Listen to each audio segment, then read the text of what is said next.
spent $150 on this Yep, bottle? spent $150 on that bottle. Was it worth it? Yes and no. Yes, because it was something that I had seen in a lot of whiskey reviews up until the point that I bought it. And then I bought it. I bought it because people had talked a lot about it, especially this, because it's American whiskey. So this is the spirit animal. It's going to be a blend of straight and rye bourbon. So rye whiskey and bourbon. So straight rye and bourbon. So this is going to be a bur rye, which, bur ryes are a little bit more expensive because you've got rye whiskey. It's a more complicated procedure. You got rye whiskey mixed with bourbon. I saw it and I had to have it because I had seen the reviews. A lot of the problem that I've got with things like this is the hype it's hype. It outstrips the... Yeah. And bur ryes in particular, like we've got... You get quite a few from High West. I've got the old High West bur rye, which is phenomenal. High West was one of the first ones to blend bourbon and rye together. Love bur rye. All my homies love bur rye. Sure, it's fantastic. It's just when I don't know. When you start gassing it up, well, it's a little bit like TX when we were at the distillery and the guy there was hyping up their blended whiskey. Sure, and he's hyping that up to people that don't understand the difference, right? Mm-hmm. Yeah, so you get, not to just jump right into it, but you get some of that spearmintiness. This is going to be low proof, if I'm not mistaken. It's 90 proof. It reminds me of the medicinal herbal notes that you get when you smell like a martini. Yeah, you can get that for sure in there. It's a little more rye forward on the nose. But they're a company out of Colorado, so they're sourcing, I'm guessing they're sourcing their whiskey. They don't tell you on the back, which is kind of... I'll tell you exactly what it says on the back. Kind of horseshit, if you ask me. It is blended and bottled, so they're definitely not distilling. So they're not distilling their own. So this is one of those, and I hate to admit it because, most whiskey guys, fuck it doesn't matter. Most whiskey guys, when they first get started, buy up in the hype. Mm-hmm. They just do. That's because you don't know. Yeah, you don't know. You don't know what you don't know. And you see a bottle and you see whiskey tubers talking about it. It's kind of light in color, so it's not super old. I believe the bottle said aged minimum 2 years. Yeah, and that's the minimum to be a Kentucky straight. Well, is this even a Kentucky straight? It's American whiskey. So it's American whiskey and rye whiskey. It's straight rye. So at least the rye is 2 years old. That's nice. Right? But American whiskey means whatever. You can put it in used barrels. This label is confusing because it says a blend of straight rye and bourbon American whiskey. Yeah. So that just means that the bourbon's super young in it. And this is the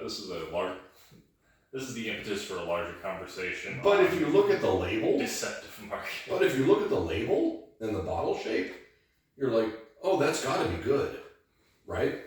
Because the label is on point, great marketing. It's a cool looking bottle. Bottle shape looks good, and if you get enough people talking about it, then you can, this is probably 2 years ago that I bought this, without knowing, and I'm like, I heard about it, so I'm like, I gotta have it, and then I got it home, and I'm like, it's not bad. It's fine. Is it $150 a bottle? No, it's like $30 a bottle. It's super thin. One could argue. Very effervescent, which, as you've identified before, is the note you get from really young. For me, I get whiskey. A lot of effervescence in young whiskey, but here's the problem. And that's where people have to really discern what they're spending their money on, and that's where, hopefully, folks like you and I doing what we're doing right now. We can help it along.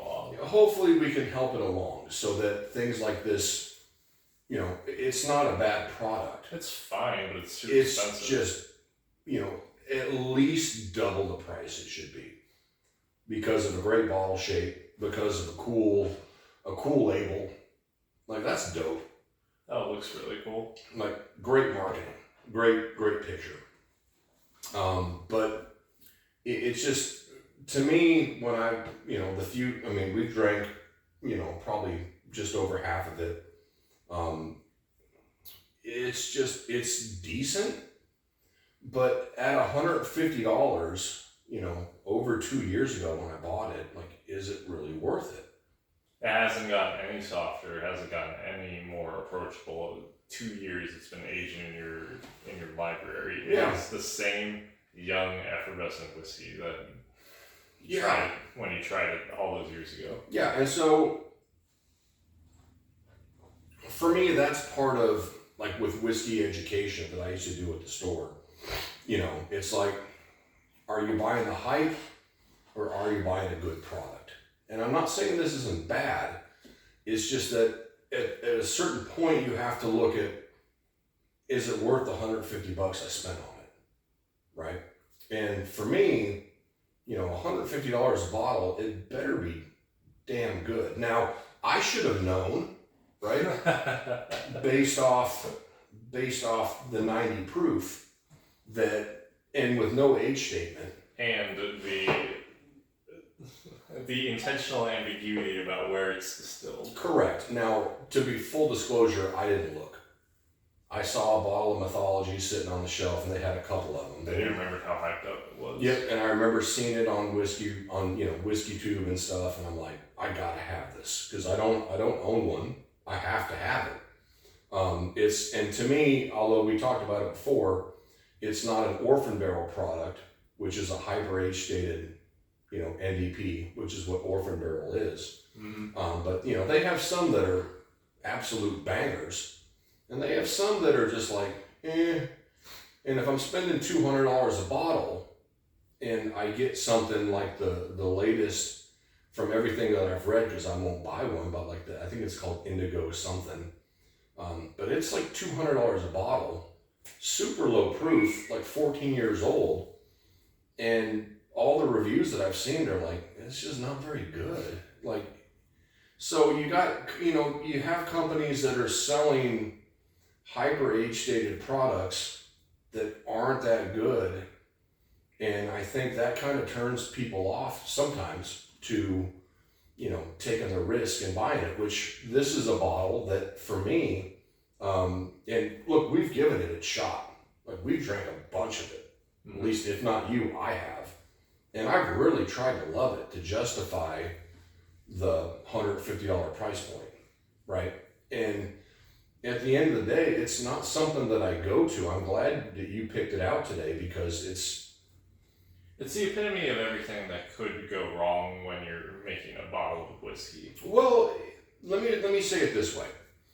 I don't question the people that blended it. No, of course not. They're professionals. I question the people that marketed it, right? And they're like, oh, this is going to be a hyper expensive, excellent bottle of whiskey. Well, I don't know how much whiskey they drink. Right, so the blenders are trying to make the best product that they can. So I don't fault them. With all due respect to Miss Beyonce, a similar thing happened last year with her. What was that? What was it called?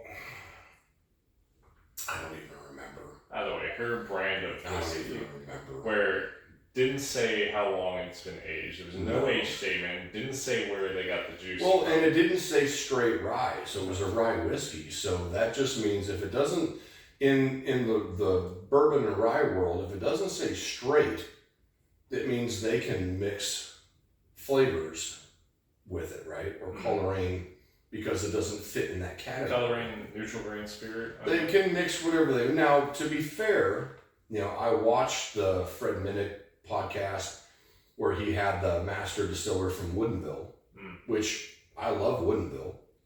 Great distillery up in big fan. They do good work up in Washington, and he was involved with it. So, and he wanted to make a good whiskey. So it changed my mind a little bit. But with the regulations, and that's the one thing, if you don't fit into the rules, that means there's wiggle room. Right, and that's what scares me. Is that like with rum? Like with rum, like with Canadian whiskey, like you can kind of do whatever you want, right? At least with this, they say it's a straight rye, so it's at least 4 years, and bourbon. But that, okay, so you got a straight rye, which is 2 years old.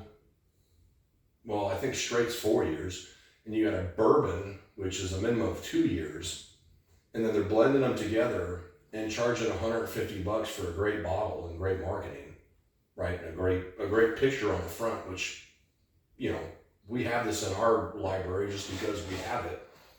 But, you know, in hindsight, that's one of those things that it's like, you know, be careful what you chase, because I've got a few things in here that I've chased and that I've bought and that I'm like, oh, it's not that good. And then they get $150, $200 out of me. Just because it's hard to find doesn't mean it's worth the No, time. 100%. Just because people are chasing it doesn't mean it's great. You know, I mean, to me, this is a, you know, a $40, $50 bottle. So I paid $100 more just to have, you know, basically an old elk bottle shape with a cool sticker.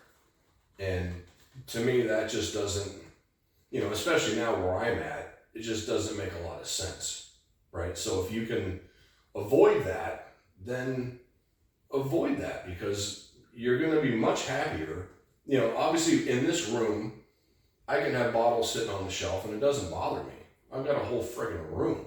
So if I've got something that I don't like, I just put it on the shelf and I forget about it, right? But if you've got limited space, or you've got a bar at home, or something that's taking up counter space, well, you know, fill it with things that are going to be really good. Things that you will drink and enjoy. Right. As opposed to things that you're like, oh, it's average, and then you just put it on the shelf for multiple years, and then, you know, eventually you go back to it and you're like, oh, yeah, it's still average. Like, it's still average. Like, there's nothing fantastic about it. And if you're going to spend the money for super expensive whiskeys like our Kentucky Owls, or even like our Angel's Envy, you know, end of the year, you know, cash strength offerings that are really good, you know, that you're going to pay $200 a bottle for, well, save it for that. You know, don't save it for something like this that you get home and you open it and you're like, it's not that good, you know? So, you know, for me, these are good lessons to learn. I had to learn them the hard way because I bought into the hype, and, you know, I bought into the whiskey reviewers, and, oh, the Mythology is awesome. I was like, yeah, it's good, but it's not. At the end of the day, it's what does it cost and what's the enjoyment you get out of it. And for, you know, whiskey guys like we are, I want something that's going to, you know, if I can, blow my hair back a little bit, you know, and something really unique. Right. And we've got something we're going to review shortly where it's, you know, 8-year-old MGP that's just not that good. It's just, you know, and I love what they're trying to do, but it's just not that good. I love the price point, but it's just not that good. All told, Mythology, it's just okay, and that's a damn shame.